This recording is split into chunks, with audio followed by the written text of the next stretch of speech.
এই যে সংগঠন তারা বিগত কয়েকদিনে তাদের কর্মকাণ্ডের মাধ্যমে প্রমাণ করেছে যে তারা একটি উগ্রবাদী সংগঠন। ভারতের নিয়ে যারা দালালি করবে তাদেরকে আমরা এই ছাত্র জনতা বাংলার মাটিতে রুখে দেব। এর বিচার রাষ্ট্রীয়ভাবে এর বিচার করতে হবে এবং এই সংগঠনকে নিষিদ্ধ করতে হবে।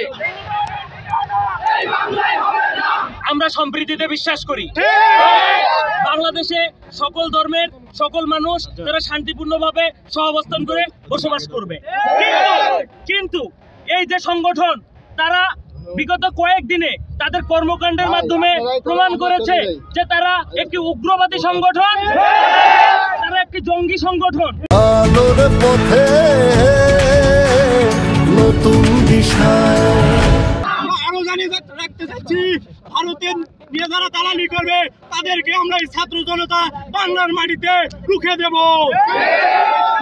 উগ্রবাদী এই ইসকনকে ইন্ধন দিয়ে তারা এই সম্প্রীতি নষ্ট করার চেষ্টা করছে।